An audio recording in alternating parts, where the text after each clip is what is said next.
Listen, my name's Paul Zikopoulos. I'm going to take you through my history of data and analytics and what companies are doing to transform themselves. So I've been in analytics 23 years. And yeah, I've written a lot of stuff, probably 10 books on database. I've been certified in Oracle SQL Server DB2. I wrote a Hadoop for Dummies. I wrote a NoSQL book. And it's been interesting to see this massive change. So everything you see here, you're going to catch on Twitter first, at @BigData_PaulZ, if you want to follow me. Now, coming from IBM, it's kind of an emerging and changing company. Half the company's so far ahead, some of it's changing. Our legal department still wants me to give you terms and conditions when I talk about benchmarks. So they've asked that you guys all kind of take a look at that. I've read through them. There's nothing hidden in there whatsoever for you. So, I'll ask you, yeah, so we can both clap for that one. So.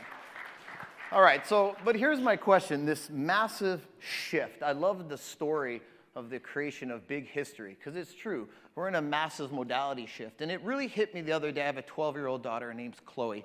And I asked her what this was. Anyone in the room not know what this is?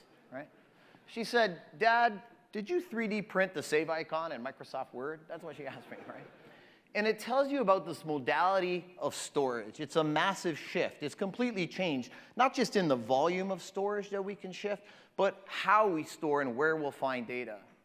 And then I watched her interacting on her device the other day, and she doesn't have a mouse where she double-clicks and scrolls. She actually is in a gesture environment. That's a massive modality shift. And you have to understand these modality shifts for two reasons. One is, as you bring consumers to your platform, right, to purchase and grow top-line growth. And B, as the talent you seek to hire, which is just as an important problem as strategy right now, is lack of available talent. You have to understand how they think.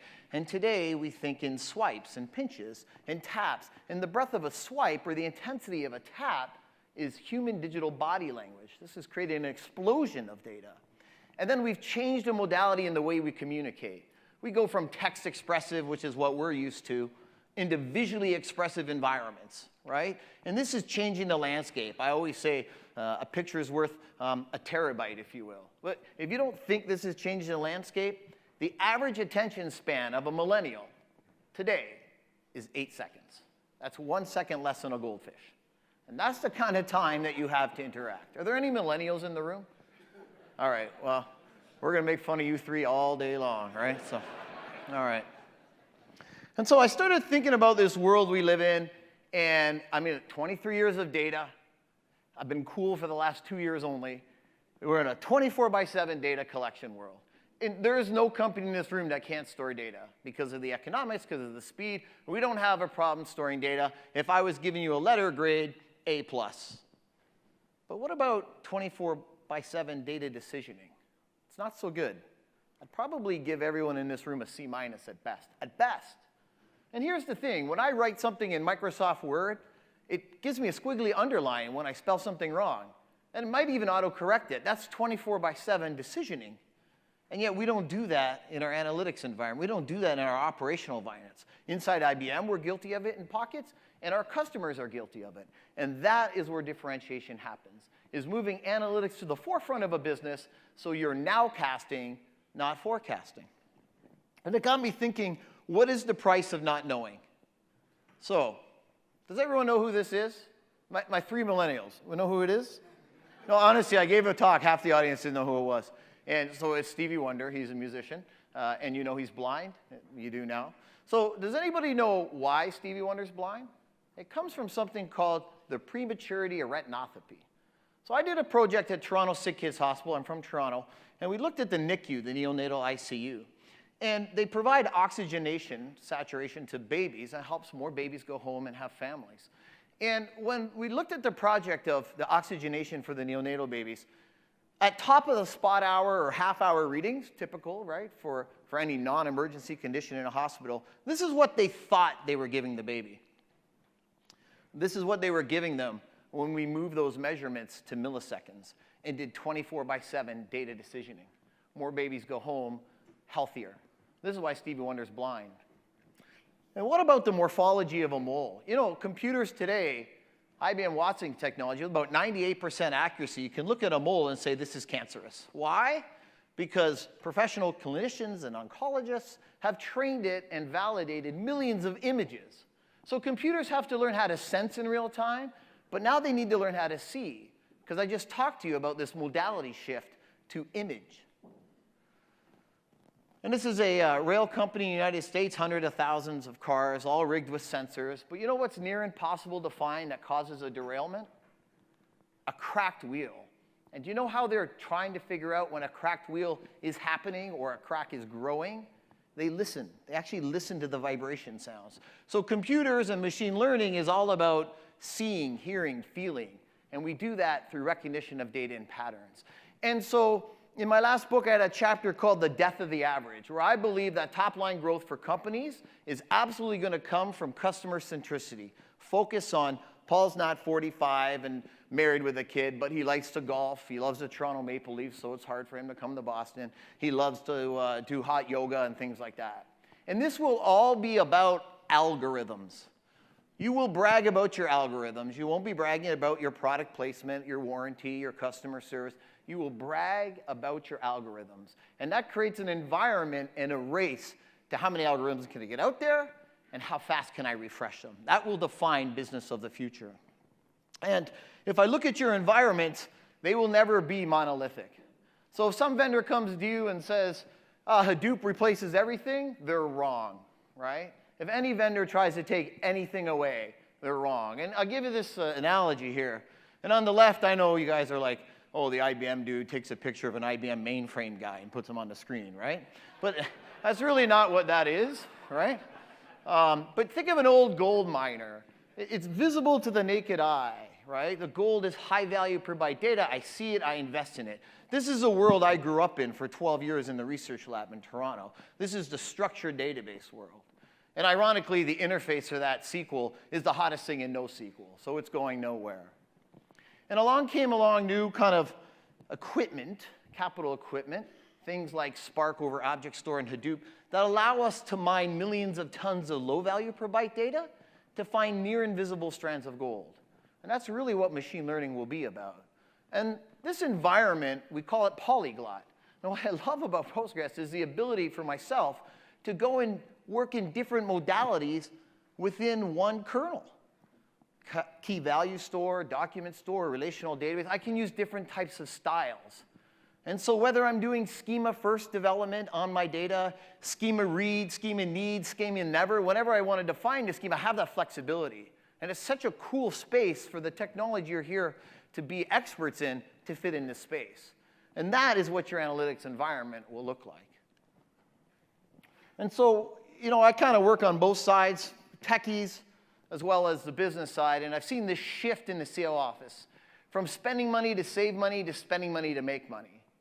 And what we've been doing in the power systems organization I lead is really investing on both sides of that. A, because companies still wake up every day and have to figure a way to cut costs, and I refuse to put on my chart, do more with less, right? But that's what that's about. But what about spending money to save money and taking those accrued savings and driving them to make money into this machine learning algorithm-led world that we're in? So you guys, a big Boston fan, they did win yesterday. Could you imagine if Big Papi was back? Would Boston score more runs? Right. Imagine if you gave him twice the amount of swings every time he went to the plate. How much more baseball would you watch? How much more value would the Red Sox get? So that's what we've done here. So we have a bunch of performance guarantees on different types of open source, NoSQL and SQL databases that we've been driving out, optimized with our cognitive systems infrastructure. You'll come to the booth for Postgres right now, it's like 1.8 times. And we think customers will see more. In fact, I know it. But this particular bid of 1.8 times performance guarantee on Power versus x86, it actually passed the Department of No at IBM, otherwise known as IBM Legal, right? And so if those guys are going to allow me to say that publicly, you're probably going to experience even better. And here's an example of a benchmark we ran. We wanted to drive almost this kind of private cloud bit, 22 virtual machines, standard Postgres benchmark, running selects across them.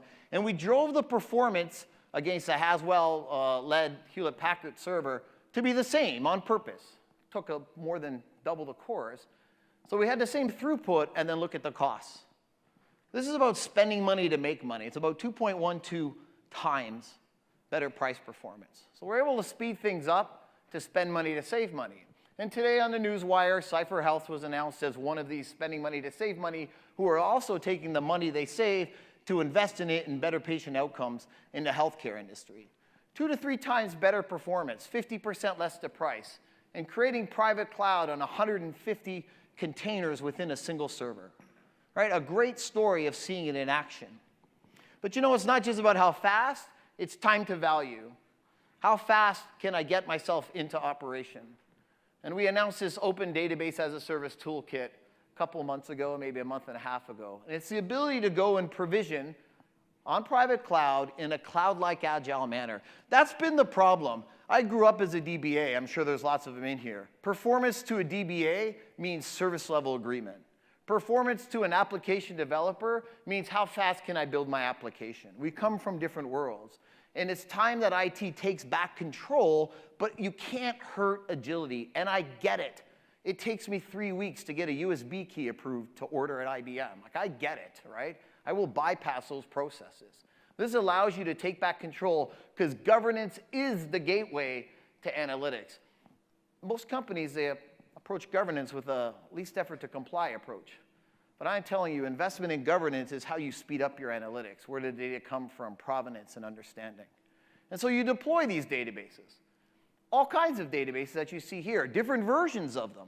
I set them up in predefined pattern sizes, small, medium, large, like a t-shirt.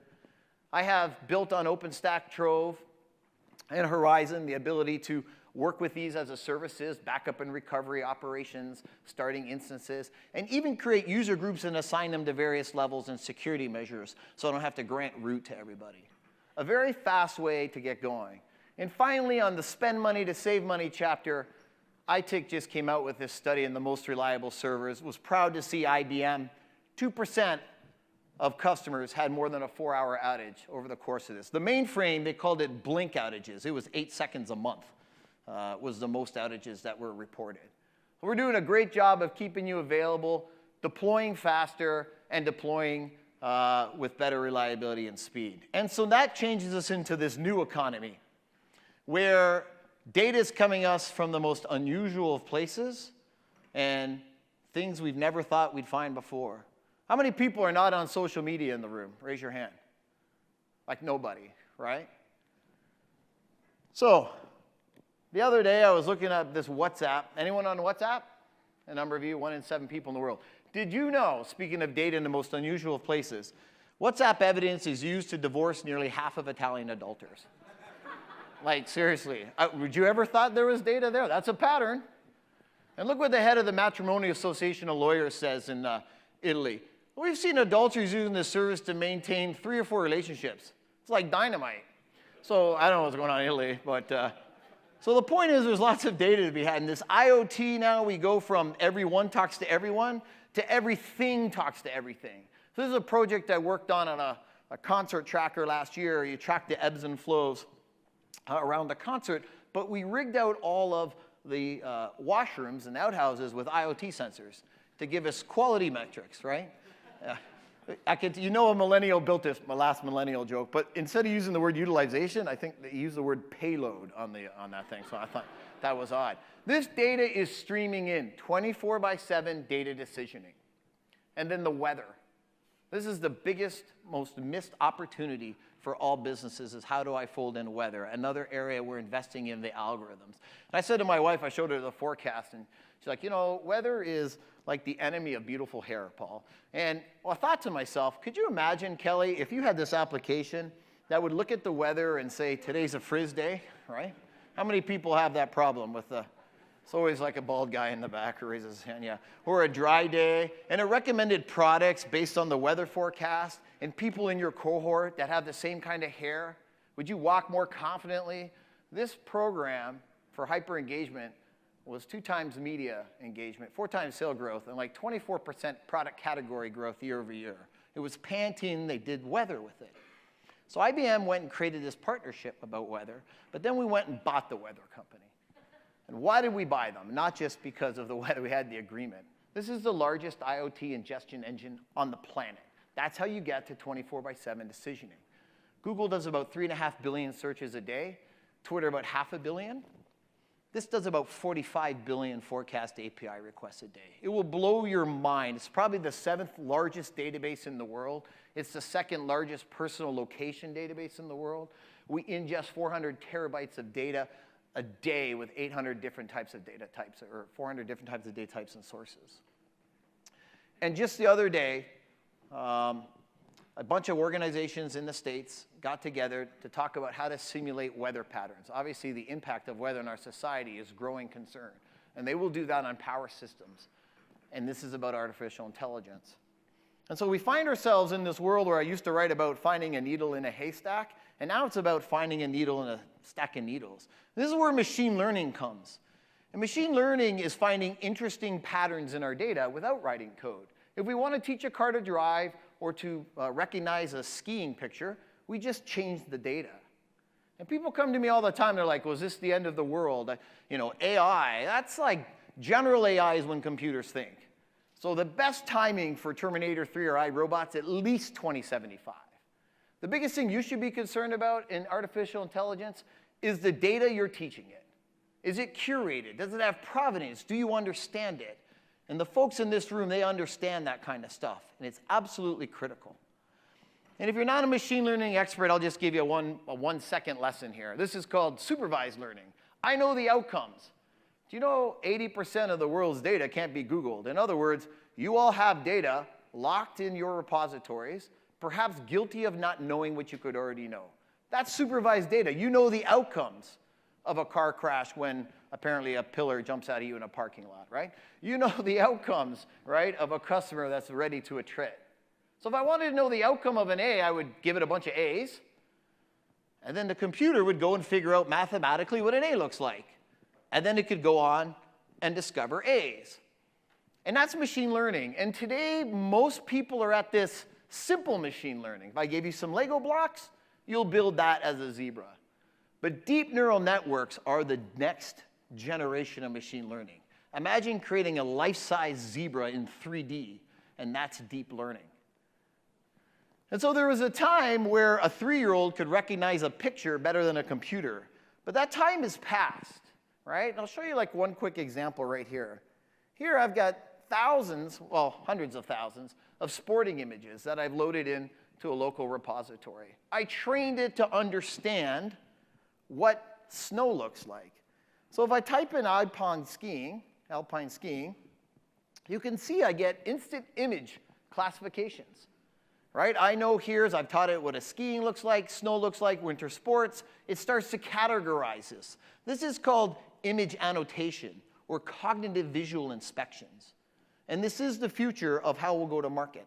If you think about how Google Translate works, it's not grammar and sentences. They just read tons and tons of people's writing, right? When you load your photos to Google, how does Google do their image recognition service? They scan all your photos, and that's how they learn it. That's their label data, right? So we're in this world where we have loads of label data, and we have loads of compute capacity. Are we using it efficiently is a different question.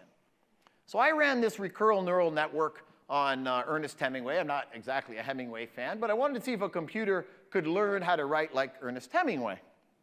And so I ran it through 100 loops. And at this point, all I know is that words have spaces. Okay, so then I ran it through 1,000 loops, and suddenly I get sentence structure. I get quotes and those types of things, right? And then after about 5,000 loops, it's actually starting to sound a little Hemingway-ish. Like it actually is language. And as I look at a summary here, oh, that one didn't come up. There we go. You can actually read those sentences, right? Yeah, I'm pretty technical, but I can't operate a forward and backward mouse. Sorry about that. So this is what artificial intelligence is about. And you heard earlier, they have to be very discrete pieces. They have to be composable. When you hear the word Watson, everybody thinks $20 million investment going to solve cancer. And marketing pisses me off because that's all true and it's amazing. I guarantee you all know someone whose life will be saved by Watson in the next 1 to 3 years. But this is rentable and composable. And so I'll give you 2 examples here. One is I went into Node.js and I ran some tweets earlier on here. I'm going to just connect this up and run it again. And all I did is go out to Twitter and go and give me all the tweets that are Starbucks related. And that will go call an API and start to fill that up again. And I've already kind of dumped a bunch of these into a document store already. And so you can see it's already filling in right now. So if I take this classification, by the way, everything I'm showing you is free. You join me at the booth, I'll show you how to do it. I'm going to deploy it out here. And here I'm going into open source GitHub, and I'm going to call in a sentiment algorithm that's going to talk to me about, is the tweet happy or sad? That's actually from GitHub, has nothing to do with IBM. We have an API that does that, but I'm just using open source. And I'm going to call this classification. This is an API in Watson that's visual recognition, built on the same stuff that I showed you earlier. So if I go into here, there you can see it just grabbed the image. So here's all these Starbucks tweets, right?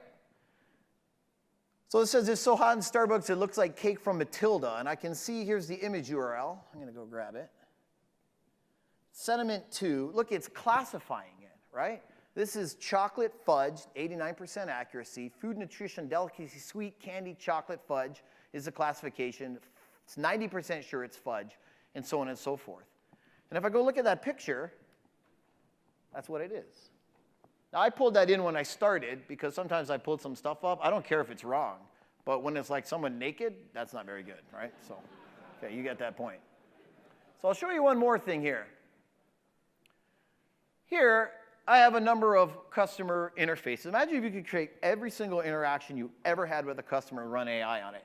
So over here, I have some that are customer service chats that sit in object store, right? And I actually took a bunch of speeches, and I put it into Postgres. And you can see I have like some Donald Trump stuff here. I'm going to go for the first 2 minutes of the presidential debate that he had with Hillary Clinton. And yeah, I've looked at it too. I'm Canadian, but I'm not coming down here with any of that stuff. I can tell you that. So I'm running this in real time. I'm calling now a tonal analysis deep neural network. That's what it is. It's no different than having to see. I would have shown you how to hear if I had more time. And here I can actually look at the text, and I can go in here and say, well, show me all the sadness in this conversation. They're all leaving, and we can't have it happen anymore, talking about jobs. What they're doing is very, very sad thing. It's been defective for a long time. And I start to understand tonal and emotional inflection points. That opportunity is to know what you could already know. Think about matching the right CSR agent and those types of things. And so there's lots of use cases here. I just share one that should be obvious. I call it cognitive visual inspection. So this is an Electric Power Research Institute in Korea. And they've taken drones now and took all kinds of pictures of their towers with gigapixel cameras and taught what a good tower looks like, what an unhealthy tower looks like. This could be a car door. This could be a safety bolt on a plane. And they fly the drones in the countryside. They do 10 times more inspections a day, so 90% less labor costs. And as you can imagine, there's a reduced risk of accidents. This is game-changing. Computers that see, think, hear, feel, and respond.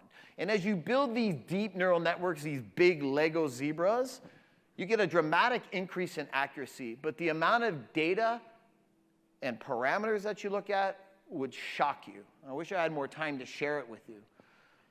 That's going to require way more compute capacity. Now, machine learning has been around for 50 years, folks. It just took off because now we have the data that's labeled and we have the compute capacity. But your biggest challenge in a world led by algorithms is what will the compute capacity look like?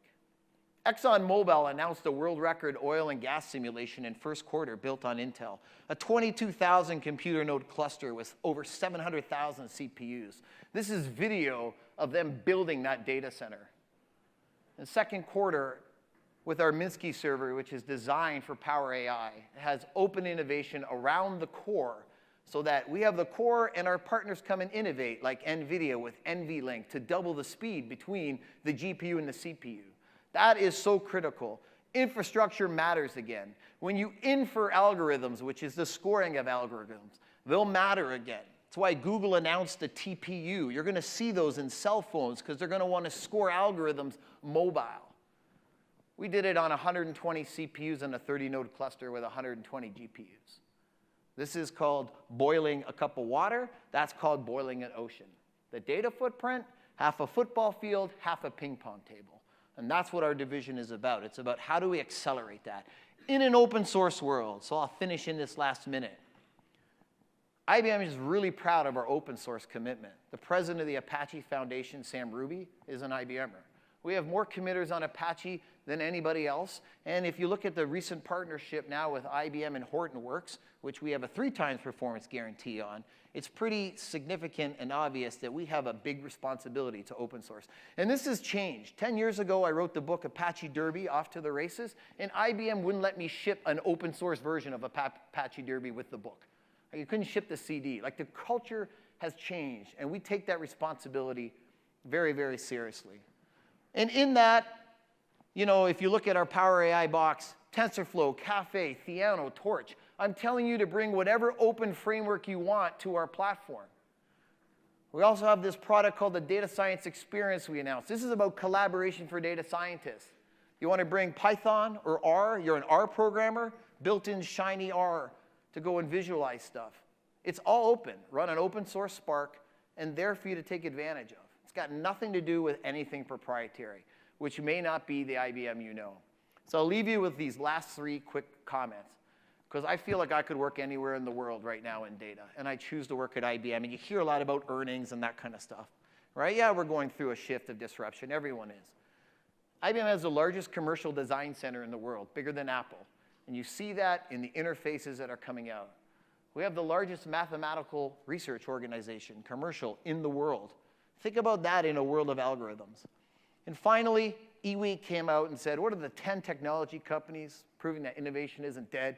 I don't see a lot of my competitors here. I see a lot of cool companies. Some of them are my competitors. But I loved what they had to say, that our work on capturing and analyzing big data to make it actionable in a corporate environment could have a positive effect on the world for decades to come. That's why I'm an IBMer. This is the opportunity you have to do with your data. So I thank you for your time. I'll see you at the booth. Come chat with us and start knowing. Thank you.